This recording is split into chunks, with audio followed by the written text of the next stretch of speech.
जय हिंद। सभी देशवासियों को प्रणाम। आज का दिन भी हम सबके लिए बहुत महत्वपूर्ण है, क्योंकि आज ही के दिन जलियांवाला बाग नरसंहार के प्रमुख आरोपी माइकल ओडायर की हत्या कर दी गई थी। इनकी हत्या सरदार ऊधम सिंह ने लंदन के कैक्सटन हॉल में 13 मार्च 1940 को ईस्ट इंडिया एसोसिएशन की बैठक के दौरान की थी। वो एक बुक में कटिंग करके रिवॉल्वर को छिपा के लेके गए थे, जहां मीटिंग खत्म होने पर उन्होंने 2 गोलियां माइकल ओडायर को मार दी थी, जिससे उनकी मौके पर ही मौत हो गई। वो भागे नहीं, वहीं गिरफ्तार हुए। ये मुख्य आरोपी था। 2 थे। एक रीजनल डायर था, जिसे जनरल डायर के हम सब नाम से जानते हैं। इस अधिकारी ने जो है गोली चलाने का, जलियांवाला बाग में गोली चलाने का आदेश दिया था। तो इसकी मृत्यु 1927 में ब्रेन हेमरेज के कारण हो गई थी, पागल हो गया था, मृत्यु हो गई थी इसकी। ये दूसरा माइकल ओडायर, जिसकी हत्या उधम सिंह ने की थी, ये उस समय पंजाब का लेफ्टिनेंट गवर्नर था। ये बच गया था। हंटर कमीशन ने इसको बरी कर दिया था। पदमुक्त करते हुए इसको ब्रिटेन भेज दिया था, कोई सजा नहीं हुई थी। उस समय जलियांवाला बाग में लगभग 1000 लोग मारे गए थे। ऊधम सिंह भी वहीं थे, और इसका उनके मन पर बहुत ही गहरा प्रभाव पड़ा। जलियांवाला बाग में लोग शांतिपूर्ण तरीके से रोलेट एक्ट का विरोध कर रहे थे, और रोलेट एक्ट 1919 में पास किया गया अंग्रेजों का वह काला कानून था, जिसके अनुसार अंग्रेजों को यह पावर दी गई थी कि वो किसी भी भारतीय को 2 साल के लिए बिना किसी अपील, बिना दलील के जेल में रखने का अधिकार प्राप्त था। वो 2 साल के लिए किसी को भी बिना किसी मुकदमे के बंद कर सकते थे जेल में। इस काले कानून का विरोध करते हुए डॉक्टर सैफुद्दीन किचलू और सत्य मलिक, ये लोग जो है गिरफ्तार हो गए थे। उसका विरोध चल रहा था।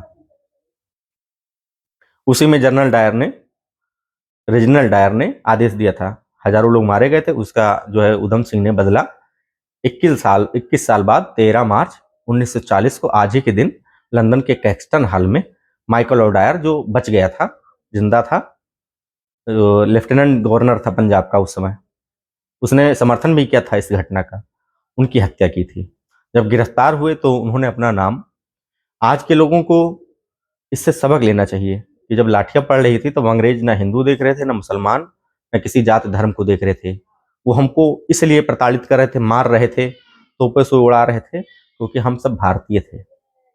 उन्होंने कभी भेदभाव नहीं किया लाठियां बरसाने में, ये फला जात का है या फला धर्म का है। तो हमें सबक लेना चाहिए उन क्रांतिकारियों से। तो जब ये पकड़े गए उधम सिंह, तो उन्होंने अपना नाम राम मोहम्मद सिंह आजाद बताया था। वो किसी एक जाति, धर्म या संप्रदाय के क्रांतिकारी नहीं थे, वो सच्चे भारतीय थे। उन्होंने आज ही के दिन बदला लेकर जलियांवाला बाग कांड का हम सबका सिर जो है गर्व से ऊंचा किया, और याद दिलाया अंग्रेजों को, ये एहसास दिलाया कि जो भी हम अत्याचार कर रहे हैं वो एक ना एक दिन हमें चुकाना ही पड़ेगा, उसका फल भुगतना पड़ेगा।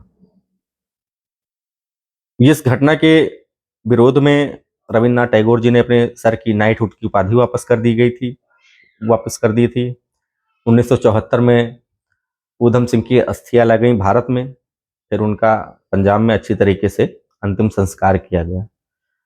उन्होंने जो भारत का मान रखा, भारत के ऊपर क्रूरता करने वाले, बर्बरता करने वाले अधिकारी को, अत्याचार करने वाले अधिकारी को मारा था, उसके लिए हम उनके बलिदान को नमन करते हैं। गिरफ्तार हुए थे, फांसी हो गई थी उनको।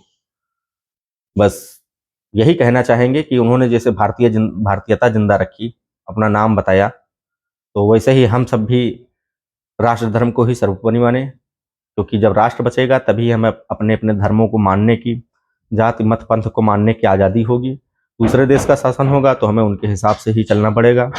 हम पीछे बीते वर्षों में देख ही चुके हैं ये सब। मैं फिर चाहता हूं कि हम सब भारतीय मिलकर एक नए भारत का निर्माण करें, जो विश्व में अपना स्थान सुनिश्चित करे, सर्वोपरि का। और हमारी भावना रही है वसुधैव कुटुंबकम की, तो हम सबको साथ में लेके चलते हैं।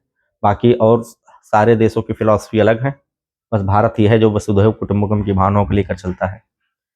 तो जैसे उन्होंने अपना नाम बताया था राम मोहम्मद सिंह आज़ाद, तो उन ऐसे क्रांतिकारियों से हम सबक लें और भारतीयता को जिंदा रखें। सबसे पहले हम सब भारतीय हैं। बस इन्हीं शब्दों के साथ मैं अपनी वाणी को विराम देता हूँ। जय हिंद, जय भारत।